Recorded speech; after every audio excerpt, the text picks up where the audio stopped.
Okay, here's a thought. What if one of the greatest minds in history, like centuries before modern science, actually had this deep intuitive grasp of how everything really works, how it moves, changes, exists? Today we're doing a deep dive into Aristotle, but maybe not the Aristotle you just remember from, Philosophy 101. We're looking at him as this, well, surprising architect of how we can understand motion today. Our mission here is to look at some ideas from Aristotle, the philosopher who structured motion, and see how these ancient concepts, kind of surprisingly, line up with a modern framework called motion theory. Basically, we want to connect his insights to how we might understand things now and give you a bit of a shortcut to getting your head around a really, well, mind-bending topic. Okay, let's unpack this. Aristotle, student of Plato, right? Tutor to Alexander the Great. His influence is huge: science, ethics, politics, metaphysics. But the thing that really grabbed me looking into this source was his deep, deep exploration of motion. Yeah, and what's really fascinating is how Aristotle saw motion. It wasn't just, moving from point A to point B. For him, motion was fundamental to all change, growth, purpose, everything in nature. It was holistic, not just how things move, but why they move. He saw it all grounded in this structured, almost purposeful universe. Okay, purposeful universe. That's interesting. But before we dive deeper into Aristotle, maybe quickly, what exactly is this motion theory we're comparing him to? Just the core idea. Sure. Think of it like this. Motion theory basically suggests that everything, absolutely everything, is made up of interacting patterns of motion. Rhythms, loops, oscillations, whatever you want to call them. And these patterns, these motion loops, are always interacting, trying to find a balance, a kind of stability or harmony, like an orchestra tuning itself. So it's looking underneath the surface appearances to see reality as this constant dance of synchronized movement. That's the gist. Right, this underlying dance. Okay, so Aristotle tries to explain existence and change with his famous four causes. And these aren't causes like, I pushed it so it fell. It's more fundamental. You've got the material cause, what it's made of.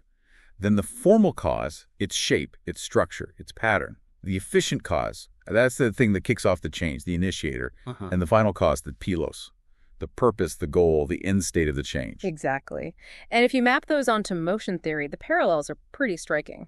The material and formal causes, you could see those as the stable patterns themselves, the structured loops of synchronized motion that give something its persistent form and substance. Okay, so like the basic rhythm and shape it holds. Precisely. Yeah. Then the efficient cause that lines up really well with whatever disrupts the current synchrony. An input of energy, a nudge, something that initiates a new movement or a change in the pattern, a sync disruption. Ah, okay, the trigger. Right. And the final cause, the purpose. Yeah. That mirrors this idea in motion theory of synchronization targets or equilibrium states. It's like the natural tendency of these motion loops to settle into the most stable, harmonious configuration available to them. So Aristotle, way back when, he intuitively sensed this drive towards balance, towards rhythmic stability. Motion theory just gives us a more, let's say, precise language for it, talking about systems reaching synchronization equilibrium through these recursive loops. It really gets interesting when you realize he wasn't just thinking about, a chariot rolling along. He had all these categories for different kinds of change, different kinds of motion, like substantial change. That's a total transformation, right? Like a seed becoming a tree. That's a huge shift. A fundamental change in being. Then quantitative change. Changes in size, number, a pile of sand getting bigger or smaller. And qualitative change, that's about altering characteristics. Water getting hot, fruit ripening, changing color. Changes in quality. And then, of course, the one we usually think of, locomotive motion, just moving from place to place. And again, from the motion theory angle, these different types of change look like different ways these underlying rhythmic loops can adjust or resolve. Substantial change, that's like a major resynchronization. The whole pattern shifts into a fundamentally new structure, new loops. A whole new tune, basically. Kinda, yeah. Quantitative changes, those look like shifts in the scale or the, let's say, amplitude of the loops. The rhythm stays similar, but it gets bigger or smaller. Okay. Qualitative changes are more subtle. They're like adjustments in the intensity of the synchronization or the density of the rhythm. The feel of the pattern changes. Right, like turning up the volume versus changing the tempo. Something like that. And simple locomotion, that's like taking the whole stable pattern, the whole structured loop, and moving it across gradients in space, shifting the entire structure through the environment's varying sync potentials. Wow. So yeah, Aristotle's Categories, even without the modern math or physics, were this amazing early attempt to classify different kinds of rhythmic synchronization. He was really anticipating ideas about structured dynamical systems. Which brings us to another huge Aristotelian idea, potentiality and actuality, or dynamis and energeia. The classic example everyone uses is the acorn, right? It's potentially an oak tree. It has the dynamis. But it's not actually an oak tree yet. It needs to go through all these structured changes, these motion cycles, to reach that actuality, the energy of being a full oak. Absolutely. And that translates beautifully into motion theory terms. Potentiality or dynamis is like a state of rhythmic possibility. You have these unsynchronized loops, or maybe just loosely synchronized ones, that have the capacity to achieve a deeper coherence, a more stable structure. So the ingredients are there, but the music hasn't quite come together yet. Exactly. And actuality, energeia, is when that synchronization does happen, when it resolves fully, producing those stable, structured motion states. The potential has become actual. The music finds its harmony. Aristotle really seemed to grasp intuitively that motion wasn't just stuff moving around. It was about these possibilities, these potentials, resolving into stable, harmonious structures. Which is pretty much what motion theory is saying today, just with, more explicit focus on the physics of synchronization. It makes you wonder, if life is rhythmic possibilities resolving into stable structures, what does that imply about, say, evolution? Or just the drive we see in living things? It's maybe not just random push and pull. That's a deep question. It suggests an inherent directionality towards functional stability, towards more optimized rhythmic coherence, perhaps. Right. And this leads us straight into that big historical debate. Aristotle's view of motion versus Isaac Newton's. Aristotle, as we said, saw motion as purposeful. Things had inherent goals, natural places. Earth and water wanted to go down. Fire and air wanted to go up. There's a why. An internal drive? But then Newton comes along centuries later and says, no, it's all mechanical. External forces. A rock falls because gravity pulls it. Period. No inherent purpose, no wanting. Right. Pure mechanism. Action and reaction. So how do we square that circle? Are they just totally opposed? Was Aristotle just wrong? Well, this is where motion theory offers a really neat synthesis, I think. Okay, objects don't have purpose in the human sense. They don't think or desire. Aristotle was likely being a bit anthropomorphic there. Sure, projecting human qualities. Yeah, but the structured motion that constitutes those objects does naturally seek rhythmic stability. It seeks equilibrium. So you can reinterpret Aristotle's purpose not as conscious intent, but as this inherent drive towards synchronization equilibrium. So the purpose is the stability itself. Kind of, and Newton's forces and mechanics, you can reframe those too. Think of them as structured motion gradients, like contours or slopes in the rhythmic landscape of space-time that guide systems towards the most stable synchronization points available. Like water naturally flowing downhill to find the lowest point. Exactly. It doesn't want to go down, but the gradient guides it towards that stable state. So Aristotle's idea of purposeful motion wasn't necessarily incorrect in its essence, just maybe in its phrasing.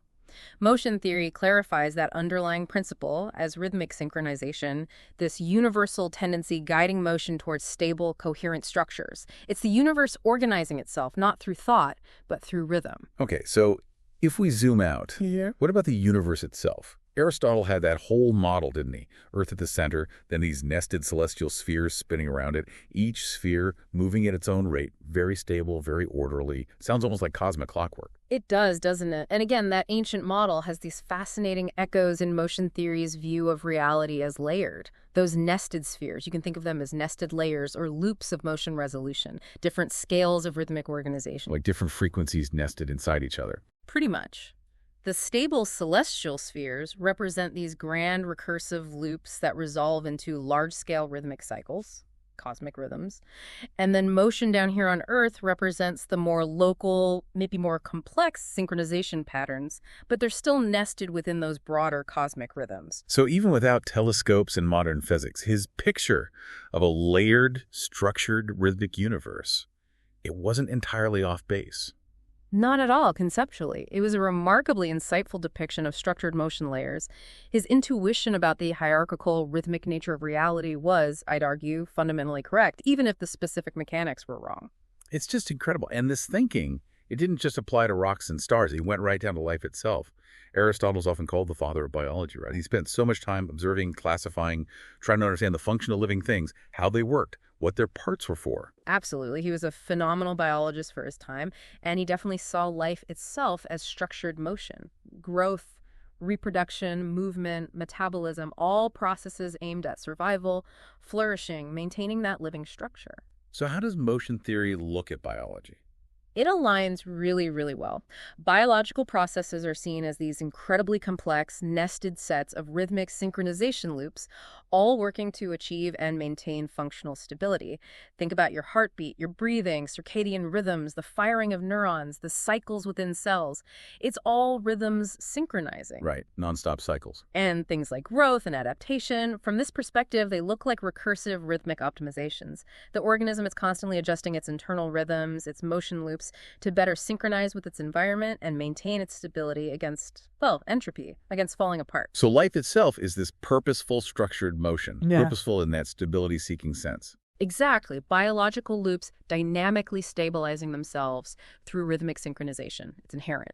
And Aristotle's focus on the function, the organization, the inherent drive in living things, it really does anticipate how modern systems biology thinks about feedback loops, cycles, and dynamic stability. Wow. What an incredible journey connecting these dots across, 2,500 years. Really shows how Aristotle's mind was, way ahead of its time, sketching out these concepts that we're only now, maybe with frameworks like motion theory, starting to articulate with more scientific precision. It's almost like he provided the philosophical blueprint, and science is now filling in the technical details, describing that music of reality he sensed. I think that's a great way to put it. His philosophical vision was just vast.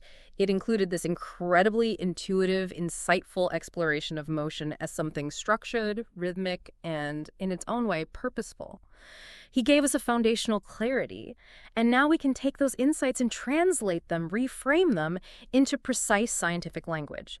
And it leaves you with a really important thought, I think. Motion isn't just something things do. Motion is what everything fundamentally is. Aristotle seemed to know that intuitively, and maybe, just maybe, we're finally catching up to that understanding. So next time you're out and you see, a plant going towards the sun or water flowing in a river or even just paying attention to your own breath, maybe pause and consider if you're actually witnessing that dance.